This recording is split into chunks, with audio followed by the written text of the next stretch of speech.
be kind. Good afternoon. Is my microphone on now, I think? Yeah. Great. I'm calling the Davenport Housing Commission meeting for Monday, May 17th. It's 4 o'clock. So we'll start with roll call. Joyce Miller. Here. Gary Susich. Here. Yolanda Roberts. Here. And I myself, Matt Wissing, am here. So we have a quorum.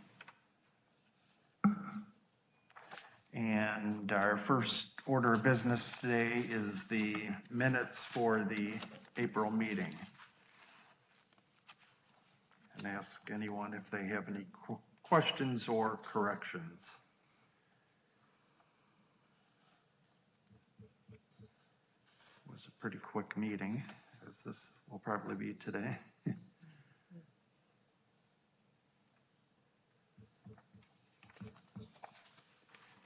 I don't have any questions or concerns.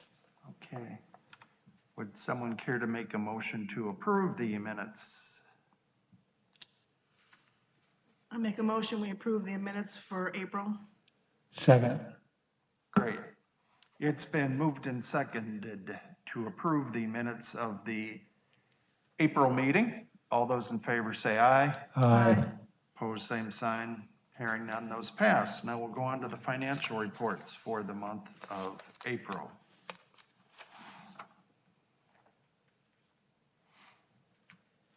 I don't have anything to report out of the ordinary, but Joyce did send me an email today and had some questions on some items, so I'm just gonna go over those real quick. Okay. She questioned the heritage payroll from March to April. There was about a $2,000 difference. So each quarter, our accounting department trues up our payroll to where their time was actually spent. So there was a journal entry done in March to true up the quarter. So that's what affected that. And then also April financials weren't done completely when I did these. The month wasn't closed out yet, so I just have to provide you with what I have at that time. So there's still a journal entry that wasn't done for April yet. So that was what made up the difference for that. Office supply account, there was a difference of about $1,000. In April, the washer and dryer lease had not been paid. It's just missed an error on our side. So that was paid in May. And that's about $500. And then in March, there was more spent because we bought a stove for the heritage. Facility maintenance line item, there's a $31,000 difference. Again, the journal entries weren't done for April when I did these. And then there was multiple rehabs done in March. So that's what made up the difference there. Indirect cost, she just had a question, what that is. And also the journal entry hasn't been done for April when I did these financials. Indirect cost is we have to pay a portion of other departments' expenses. So that's what indirect costs are. We get charged for like payroll, human resources, police, we don't pay those services when we use them. We pay through indirect costs. So that's what that is. We have to pay for using other departments within the city. The public housing payroll, there's a difference of $8,700. Again, there's a journal entry that hadn't been done for April, but the quarterly journal entry was also done in March to true up that account. The facilities maintenance line, again, a journal entry hasn't been done for April. February was high, was $8,300 because of snow removal. March went down to $5,800. There was only one snow removal charge, and then April there was no snow removal. So that's where the difference are with those. None of these items have anything to do with it. She had questioned if there was anything because of the sale. Nothing's. We're running the programs as normal, so nothing's changing because of the sale right now, because the sale could fall through. So we are still leasing people up, we're still rehabbing units, everything's still moving forward with if we were still running the programs. You say you're still leasing, so when they come in and sign their paperwork, do you tell them that it's been sold and? Yeah, it hasn't technically been sold yet. It's still going through the process of the sale, but yeah, everybody knows that there's a impending sale on both programs.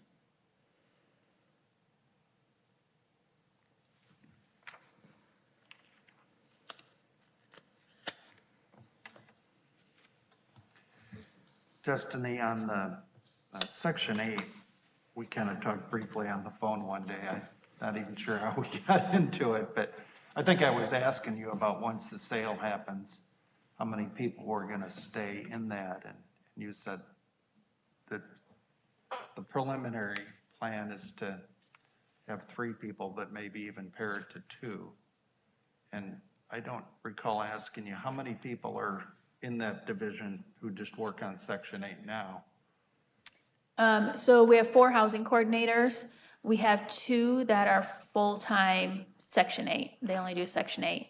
We have 1 that does Section 8 in public housing, and we have 1 that does Section 8 in the heritage.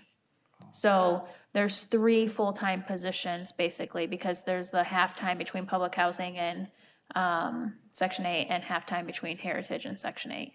So they're going to start with 3 housing coordinators when the sale happens at the heritage, and then their plan is to cut down to 2 housing coordinators.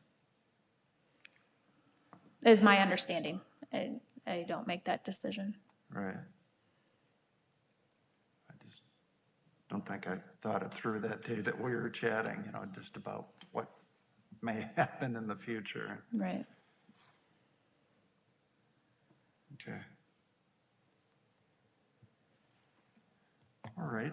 Does anybody have any further questions about the financial reports?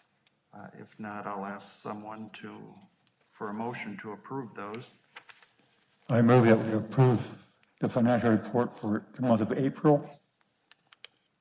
Is there a second? I second it. Great. It's been moved and seconded to approve the financial reports for the month of April. All in favor, say aye. Aye. Opposed, same sign. The financial reports pass. Now we'll go on to the occupancy report. So we have a duplex that just happened to, both sides became vacant at the same time or within a couple weeks of each other. We had one person that moved out. I had sent her a notice of unpaid rent and she decided to move out. And the other tenant moved to another unit that we had available on 7th due to VAWA. So both of those units and these units are actually going to sit empty for possibly a couple months because our rehab contractor is working on heritage units. And then with the sale and process, they may not be able to get to those units before the units are sold. So those are kind of on hold at the moment until we know in another, month or 2 how the rehabs are going at the heritage. We have a lot going on at the heritage with 8 units under rehab or, in process of finding new tenants right now. And our contractor knows about the sale of both. So their contracts are picking up in other areas, and unfortunately, they're not able to spend as much time on our rehabs. And it's hard to find a contractor right now to do any kind of work. So we're kind of doing the best we can at this time. The Section 8, I just talked to our HUD rep, and she actually informed me that we have an extra $300,000. So you'll notice a big change between what I reported last month and this month for the funds available. We were billing ports. We are going to absorb those ports effective June 1st, and then we will be able to start pulling from the waiting list. So that's kind of exciting for the Section 8 program. So we'll be able to end the year on a good note and use the funds that we have available. But that's why we track this every month and keep in communication with our HUD rep to know where we're sitting. Just to refresh my memory, the ports are already qualified in another area, so they get filled before the people on the waiting list. Correct. Yep, you can port anywhere Right. in the country, so yeah, we can't deny those ports. So the only thing we can do is if we don't have the finances to absorb them into our program, we bill that housing authority. And that's what we've currently been doing. We were hoping to do that in order to pull people from our waiting list, because you can bill at any time. But after talking to our HUD rep, she advised me to absorb everybody that I currently have, which I think is maybe around 20 people. She said we have the finances to go ahead and absorb those people, plus pull from our waiting list. Because we have to use our funds that we have available, or we get penalized if we don't use the funds that are available to us. So we have 6 months, 7 months, by the time we pull from the waiting list, people won't lease up till July, August, September, but they work on HUD works on a calendar year basis, so we have to use our funds by December 31st. How did we have an extra 300,000? It's just that our funds went up from what we had from last year. Through HUD. Does your office or HUD keep a list of, where people are not only porting in from, but where they might port out to? We don't keep a list per se. I mean, we could look up individual people that we know that ported, but we don't keep track of where they go. We don't even really keep track of where they're coming from. I keep a list of ports that are coming in and what day they ported to us, but I don't necessarily write down where they're porting from. We don't track that information for any reason, unless somebody wanted us to, but nothing for our HUD reporting purposes or anything is it tracked anywhere. I can run a social security number on the HUD tracking system and find out where somebody leased up at, but that's not anything that we keep track of. No, it's not a specific concern. It just has to do with something I was reading recently about, at least in the state of Iowa, and a new law that overrules cities that had anti-discrimination in Section 8 housing.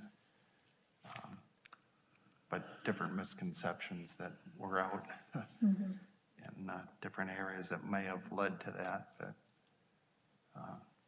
anyway, just got me thinking about it. Yeah. Okay, well, if there's no other questions, I'll ask for a motion to approve the occupancy report.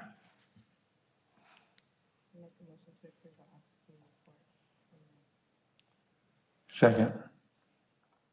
Great, it's been moved and seconded to approve the occupancy report for the month of April. I'm sorry? I said May, but I meant April. Oh, okay. I should have listened to you more clearly, Yolanda. I didn't even catch it. For the month of April. All those in favor say aye. Aye. Opposed, same sign. Hearing none. That's approved. Now, I guess we're on, that's our business primary for our meeting, but today is also our public hearing for the Housing Choice Voucher Program and Public Housing Capital Fund annual plans. Destiny, did anybody file any written? No. No, and this is just something we have to submit annually for HUD. Just states that we're following the rules of the program, get signature from mayor. I'll need a signature from you, Matt. I listed last year about the disposition of heritage and public housing, and since it's still not finalized, I put another intention to dispose, just to let them know that we're still in that process. And then we still file the annual plan for the public housing capital funds, just because it is still available to us until those sell. So not really anything out of the ordinary to note or anything, but just our annual submission. Well, I did read through it and saw that near the end there, it did say people had the ability to not only view them, but to file written, so. Right, yeah, And I remember just because our Quad City Times doesn't have much news anymore, reading the small print of the legal notices, and I saw that meeting notice a few months back. That, Yeah, we have to provide 45-day. yeah, so I guess maybe 3 months ago, something like that.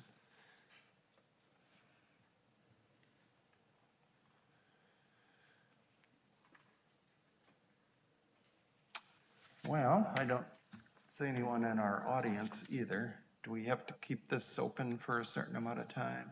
No. It was posted in the Quad City Times for 4 PM, so. Right. Or as soon thereafter as was feasible, so I thought was the technical wording for both the day and the time, but do any of you commissioners have any questions on any of this?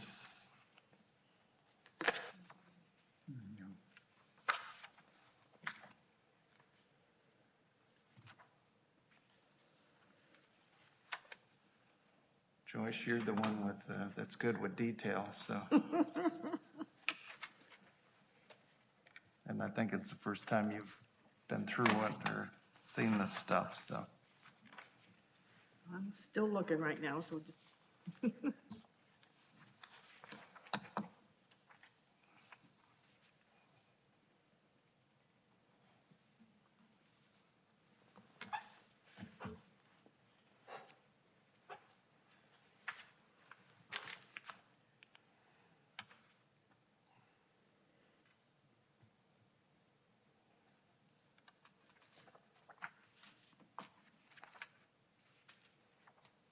okay, no, I don't have any questions. Okay. Well, since we don't have any questions and no one from the public either was submitted questions or here in person, I guess we'll close this public hearing. Anything on the discussion agenda? I'll just need you to approve and second the, Oh, we have to do that ourselves. Sorry. Okay, no, that's fine. I almost called you just to walk through it ahead of time, but I figured we weren't going to be rushed this afternoon, so no. I wanted to. Okay, well, I'll ask for a motion from someone to approve the Housing Choice Voucher Program and Public Housing Capital Fund Annual Plan. I make a motion that we approve the PHA plans. Second. Great. It's been moved and seconded to approve, not improve, to approve the Housing Choice Voucher Program and Public Housing Capital Fund and annual plans. All those in favor say aye. Aye. Opposed, same sign. Hearing none, those pass. Now, anything for discussion? I don't have anything unless you guys have questions. Sales Does- still pending on both items, so Any updates on that? just working on getting paperwork together for everybody that needs it.